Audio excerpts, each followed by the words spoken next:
بسم اللہ الرحمن الرحیم۔ آج ہم نے جس موضوع پر بات کرنی ہے، عام طور پہ اس کے بارے میں زیادہ نہیں سوچا جاتا۔ ہم زندگی گزارتے چلے جاتے ہیں اور مشینی انداز سے زندگی گزار رہے ہوتے ہیں۔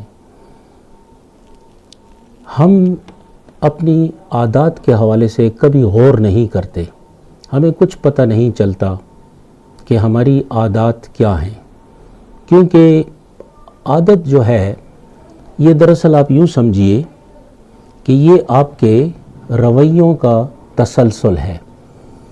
یہ آپ کا رویہ ہے جسے آپ مسلسل دہراتے چلے جاتے ہیں۔ اس کے لیے آپ بالکل نہیں سوچتے، یہ سب کچھ مشینی انداز سے چلتا رہتا ہے۔ جب آپ اس کے بارے میں سوچتے ہی نہیں ہیں تو پھر آپ اس کی اچھائی اور برائی کا ادراک بھی نہیں رکھتے۔ ویسے یہ عادت ہے کیا؟ عادت آپ خود ہیں، عادت آپ کی ذات ہے، عادت آپ کی پہچان ہے۔ ہم عادات سے پہچانے جاتے ہیں۔ ہماری عادات دیکھ کر لوگ ہمارے بارے میں اچھے برے فیصلے کرتے ہیں، اور ہماری اچھی عادات جو ہیں وہ ہمیں کامیابی کی طرف لے کے جاتی ہیں، اور ہماری بری عادات ہمیں تباہی کے غاروں میں دھکیل دیتی ہیں۔ تو اس کا مطلب یہ ہوا کہ عادت کا اچھا یا برا ہونا، یا اچھی عادتیں اختیار کرنا اور بری عادتوں سے بچنا، یہ کتنا ضروری ہے۔ لیکن المیہ یہ ہے کہ عادات کے حوالے سے زیادہ سوچا نہیں جاتا، زیادہ غور نہیں کیا جاتا۔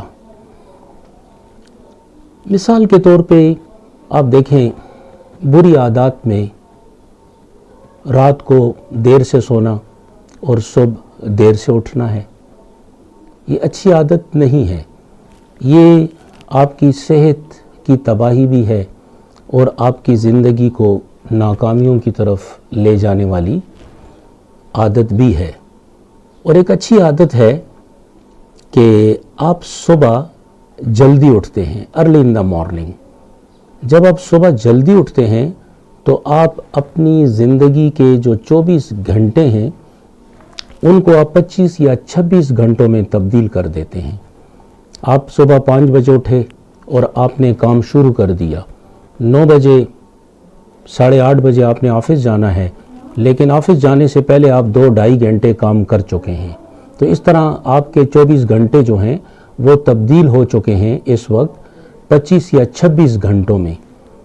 تو یہ کتنی اچھی عادت ہے صبح سویرے اٹھنا۔ اور بری عادتوں کے حوالے سے ایک اور بات کی جاتی ہے کہ یہ شروع میں مکڑی کے جالے کی طرح کمزور ہوتی ہیں، لیکن جیسے جیسے وقت گزرتا ہے یہ لوہے کے مضبوط تاروں میں تبدیل ہو جاتی ہیں، اور پھر ان کو ختم کرنا بڑا مشکل ہو جاتا ہے، ان سے پیچھا چھوڑانا بہت مشکل ہو جاتا ہے۔ یوں کہیے کہ آپ کی جو اولڈ ہیبٹس ہیں، اولڈ ہیبٹس کے بارے میں کہا جاتا ہے کہ اولڈ ہیبٹس ڈائی ہارڈ، یہ بڑی مشکل سے ختم ہوتی ہیں، یہ آپ کی فطرت ثانیہ بن جایا کرتی ہیں۔ اس کے لیے جو سائیکیٹرسٹ ہیں انہوں نے یہ حل نکالا کہ آپ اس کا متبادل تلاش کریں۔ فرض کریں ایک عادت ہے سگریٹ نوشی کی، جو بری عادت ہے، سگریٹ پینا۔ جب بھی آپ پریشان ہوتے ہیں، جب بھی آپ ذہنی دباؤ کا شکار ہوتے ہیں تو آپ سگریٹ لگا لیتے ہیں، اور یہ سگریٹ پینا رفتہ رفتہ آپ کی عادت بن جاتا ہے۔ اب آپ اگر سگریٹ کو چھوڑنا چاہیں گے تو مشکل ہوگا، اس کا متبادل آپ تلاش کریں، اس کو ریپلیس کر دیں کسی دوسری عادت کے ساتھ۔ آپ ذہنی طور پہ پریشان ہوئے، آپ نے اپنے جاگر پہن لیے، آپ جاگر پہن کے گھر سے باہر نکلے، طویل واک پہ چلے گئے، آپ نے طویل واک کی، اسی طرح پھر پریشانی کا سامنا ہوا، آپ نے جاگر پہنے، آہستہ آہستہ یہ جو اسموکنگ ہے، یہ جو سگریٹ نوشی ہے، اس کو آپ کی یہ عادت ریپلیس کر دے گی، یہ اس کا متبادل ہوگا۔ یا جیسے آپ بستر پہ لیٹ کے ٹی وی کے چینلز تبدیل کرتے رہتے ہیں، رات گئے تک یہ سلسلہ چلتا رہتا ہے، تو اس کے لیے اس کے لیے اچھا طریقہ یہ ہے کہ آپ اس وجہ کو ختم کر دیں جس کی وجہ سے یہ سب کچھ ہو رہا ہے۔ مثلا آپ بستر پہ لیٹے ہیں، ریموٹ کنٹرول آپ کی پہنچ سے دور ہونا چاہیے۔ ایسا نہ ہو کہ آپ ہاتھ بڑھا کے ریموٹ اٹھا لیں اور ٹی وی چینلز تبدیل کرنا شروع کر دیں۔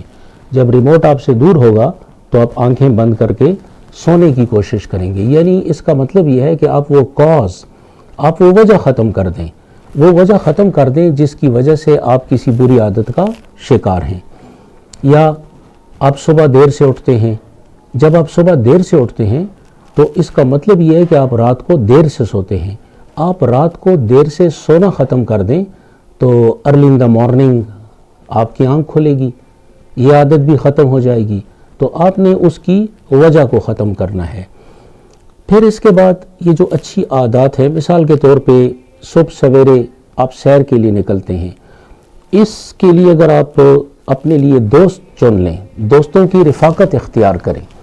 دوستوں کی رفاقت کا یہ فائدہ ہوتا ہے کہ آپ میں ایک صحت مندانہ مقابلے کی فضا پیدا ہو جاتی ہے، ایک دوسرے سے آپ انسپائریشن لیتے ہیں، مل کے صبح جاتے ہیں، واک کرتے ہیں، کچھ طلباء مل جل کے مطالعہ کرتے ہیں، اسٹڈی کرتے ہیں، یہ ایک اچھی عادت ہے۔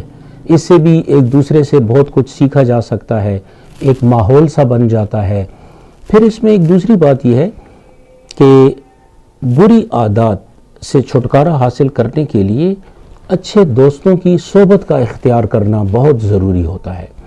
جب آپ اچھے دوستوں کی صحبت میں ہوتے ہیں تو یقیناً ان کی صحبت کا اثر آپ پہ ہوتا ہے، آپ ان کی اچھی عادتیں آہستہ آہستہ قبول کرتے چلے جاتے ہیں۔ وہ جیسے کہا جاتا ہے man is known by the company he keeps, انسان اپنے دوستوں سے پہچانا جاتا ہے، انسان اپنی صحبت سے پہچانا جاتا ہے۔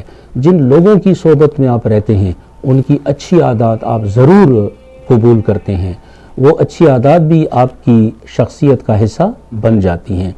پھر آپ اپنے آپ کو یہ احساس دلاتے رہیے کہ آپ کی عادات تبدیل ہو رہی ہیں، آپ آہستہ آہستہ کامیابی کی طرف گامزن ہیں، اور اس پورے پروسیس میں آپ نے کسی کی نقل نہیں کرنی، آپ نے کسی کی نقل نہیں کرنی، آپ نے کسی کی اچھی عادات کو دیکھ کر یہ نہیں کہنا کہ یہ عادت تو ان کی ہے، بلکہ آپ نے یہ کہنا ہے کہ یہ عادت میری ہے، میں بھی اسی قسم کی عادات اپنا سکتا ہوں۔ تو اس سے یہ ہوتا ہے کہ آپ کو اپنی ذات کی جو سچی معرفت ہے وہ حاصل ہو جاتی ہے۔ سب سے بڑی بات یہ ہے کہ آپ جب اپنے آپ کو یہ احساس دلاتے ہیں کہ آپ کی عادات تبدیل ہو رہی ہیں تو آپ آہستہ آہستہ بری عادات کے حصار سے باہر نکلتے چلے آتے ہیں اور آپ اپنے آپ کو دریافت کر لیتے ہیں۔ دراصل اپنے آپ کو دریافت کر لینا یہ سب سے بڑی کامیابی ہے۔ آج ہم نے شعوری طور پہ یہ سوچنے پہ تھوڑا سا وقت لگایا کہ یہ عادات ہیں کیا، ہم نے ان کو انڈر آبزرویشن کیا، ہم نے ان کو انڈر آبزرویشن رکھا اور ہم نے یہ دیکھنے کی کوشش کی ہے کہ یہ اچھی اور بری عادات ہمارا حوالہ بن جاتی ہیں، ہماری پہچان بن جاتی ہیں اور ہمارا تعارف بن جاتی ہیں، اور ان اچھی اور بری عادات ہی کی وجہ سے یا تو ہم کامیابی کے سفر پر گامزن ہو جاتے ہیں یا پھر ہم تباہی کی طرف رواں دواں ہو جاتے ہیں۔ تو اچھی عادات جو کہ مشینی انداز سے کی جاتی ہیں، جن پہ سوچنے کی زحمت گوارا نہیں کی جاتی، آج ہم نے ٹیبل پہ یہ مسئلہ رکھا کہ آپ ان کے بارے میں سوچئے، اپنی عادات کے بارے میں غور کیجئے، تو آہستہ آہستہ جو بری عادات ہیں ان سے آپ چھٹکارا حاصل کرتے چلے جائیں گے، اور اچھی عادات اپنانے کے بعد آپ کی کامیابی کا سفر شروع ہو جائے گا۔ بہت شکریہ۔